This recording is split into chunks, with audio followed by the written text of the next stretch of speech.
मुलाकात होनी चाहिए कि नहीं होनी चाहिए, ये तो डिबेट मेरी और आपकी बहुत रही है हमारे प्रोग्राम्स के अंदर, अक्सर ही हम बहस करते हैं। सर अब नई बहस आ गई है कि जाती मौलिज को रसाई मिलनी चाहिए कि नहीं मिलनी चाहिए, जो इस वक्त एक कंफ्यूजन है उनकी सेहत के अराउंड। आपको नहीं लगता कि आप लोगों के लिए बेहतर होगा कि उसके अंदर क्लैरिटी आ जाए अगर उनके पर्सनल फिजिशियन को एक्सेस मिल जाए? देखिए यास्मीन जोस्मिन में अपना ये जो जाती मालिज वाली बात है, देखिए मैं आपको समझता हूँ कि जितना उसको इलाज मुआवजे की फैसिलिटी थी या जिस तरीके से जो पीटीआई है वो एक अपना नैरेटिव बनाना की कोशिश करती है कि उनको सहूलतें नहीं मिल रही, वो तो आपने देख लिया टीवी पे के और वो उनके अपने उस रिपोर्ट में भी देख लिया कि उनको क्या-क्या चीजें मिल रही हैं। वो आप और मुझे भी यहाँ पे बाहर भी हम लोगों को अवेलेबल नहीं है। जितने उनको खाने की, जो उनको जिम की, जो उनको चहल-कदमी की हर चीज़ सहूलत मिल रही है। बाकी बात जो है वो इलाज मुआवजे की है। तो इसमें आपको याद होगा कि जब देखें हलीमा खान ने से मिले तो उस वक़्त भी उन्होंने ये बात नहीं की, हलीमा खान ने भी ये बात नहीं की कि उसकी कोई उनकी आँख का मसला है या उनके इलाज का कोई मसला है। उसके बाद उनकी वहाँ पे इनके वकला भी मिले और यही सुलेमान सफदर साहब भी मिले। उन्होंने उनको भी नहीं बताया गया कि मेरी आँख का कोई मसला है। अगर चलो अचानक कोई आँख का मसला हो गया तो उसका जो प्रॉपर प्रोटोकॉल था, जो स्पेशलिस्ट डॉक्टर थे, पहले जो हॉस्पिटल के डॉक्टर्स ने देखा, फिर यहाँ पे पिम्स में उनका इलाज मुआवजा हुआ, फिर उसके डॉक्टर बाद साहब आपको नहीं लगता कि बात अब इस वाली बैकग्राउंड से बहुत आगे जा चुकी है? ये इस चीजों के अंदर गवर्नमेंट के एंड से भी बहुत सारे वर्जन आ चुके हैं, पीटीआई के एंड से भी। हुज़ैफा रहमान साहब कहते हैं अगस्त से मसला चल रहा था, उस्मा खान साहबा कहती हैं कि मैंने आके ज्यादा बात नहीं की, लेकिन वो पहले एक हियरिंग में मिले थे। देखिए इसमें जो कंफ्यूजन हुई है वो सारी इनकी अपनी की तरफ से है। इनके आप जरा थोड़ा सा देखें कि इनके अपने लीडर्स या जो इनकी लीडरशिप जो बाहर है पीटीए की, वो क्या कहती है, दिमागा का क्या बयान है, इनके जनरल सेक्रेटरी का क्या बयान है, इनके एक बंदा मुझे ये बताएं कि उनकी कंफ्यूजन समझ में आती है। उनकी तो रसाई नहीं है, मुलाकात नहीं है, वो ब्लाइंड फोल्डेड है, वो तो कंफ्यूज होंगे। समझ आती है। देखिए ये तो कोई बात नहीं कि सारी कौम को इन्होंने एक ट्रक की बत्ती के पीछे लगाया हुआ है। कौन सी कंफ्यूजन है भाई? उनके इलाज मुआवजे की बात है, वो प्रॉपर हो रहा है, इसमें कंफ्यूजन वाली कौन सी बात है? देखिए ये कंफ्यूजन खुद फैलाते हैं क्योंकि इनके पास कोई और एजेंडा है नहीं। सर उनके डॉक्टर वन लाइनर क्वेश्चन है, वन लाइनर आंसर दे दे, उनके पर्सनल डॉक्टर को एक्सेस क्यों नहीं मिल सकता? क्या इसमें मसला कौन सा आसमान गिरेगा? देखिए उसमें ये जो डॉक्टर भी है, ये भी इनका नॉमिनेटेड, इनके डॉक्टर्स का नॉमिनेटेड डॉक्टर है। मुझे ये बताएं जो इनका जाती मुआलिज है वो रेटिना का स्पेशलिस्ट है, ये मुझे आप बता दें। नहीं चले ठीक है, मुझे आप ये बताएं, this is a fair point. अगर ये इनका नहीं इनका जो डॉक्टर है जाती मुआलिज है, वो क्या इस बीमारी का भी स्पेशलिस्ट है? ये मुझे बता। नहीं तो सर आपने उनका मुतालबा सुना नहीं है ना, फिर इसका मतलब ये है वो ये तो नहीं कह रहे कि वो जो वो ये तो नहीं कह रहे कि पर्सनल डॉक्टर उनकी आंख चेक करेगा, वो कह रहे हैं उनकी मौजूदगी में उनका मुआयना कराए। इन्होंने इलाज करवाना है या इन्होंने मुलाकातें करवानी है, ये मुझे सर दोनों हो जाए तो भी कोई कबाहत नहीं है, वैसे दोनों हो जाए तो भी मज़ायका तो कोई नहीं है।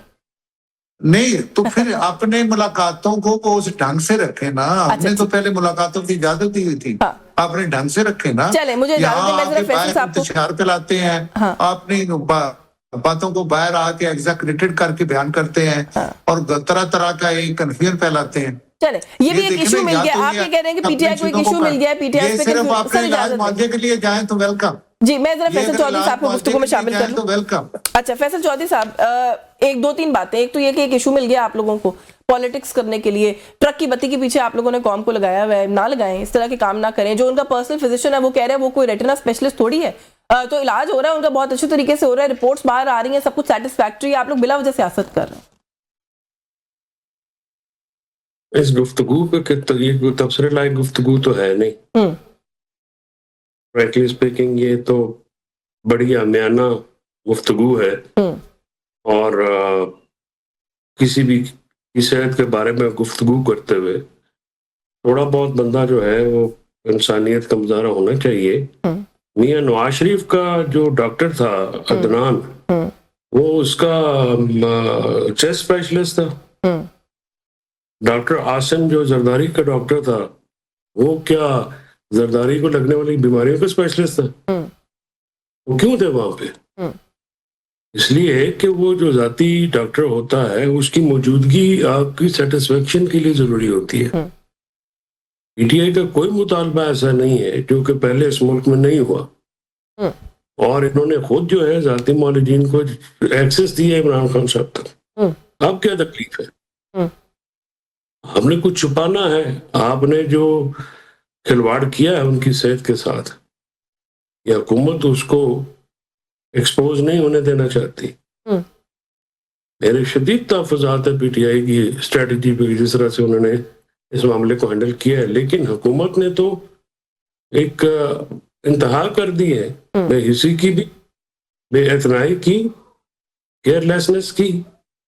यानी Imran Khan former prime minister हैं और एक इंटरनेशनल ब्रांड है पाकिस्तान का, उनकी आंख को शिकायत है। कभी इनको पता नहीं है कि आंख की शिकायत कैसे होती है? आंख में जो रेटिना का प्रॉब्लम होता है, या आपका ब्लड रश आ जाता है, क्लॉट, कभी ब्लड प्रेशर होता है, तो वो तो यकलख्त आता है। और ये मल्टीपल इश्यूज का कॉम्बिनेशन भी हो सकता है, जैसे भी सलमान अकरम राजा साहब ने बताया। लेकिन सोर्स जो है, हाँ, लेकिन चौधरी साहब आपने कहा ना कि आपको शदीद तहफ़्फ़ुज़ात है पीटीआई की स्ट्रैटेजी के ऊपर भी। सर उसके अंदर तहफ़्फ़ुज़ात का हिस्सा कहीं ये भी है कि जो एक वर्जन सामने आ रहा है कि एक दो दफा एक्सेस भी ऑफर किया गया बैरिस्टर गौहर को, आपकी पार्टी के लोगों को, कि आप लोग आ जाएं, वो एक्सेस लिया नहीं गया और अब दोबारा ऑफर किया जा रहा है कि 25 फरवरी को वो कह रहे हैं गवर्नमेंट फिर ऑफर करिए कि आप लोग आ जाएं, लेकिन पीटीआई अभी तक इसके ऊपर कोई खातिर खा जवाब नहीं दे रही। आपको लगता है फिर ये वाली बस भी मिस करेगी पीटीआई?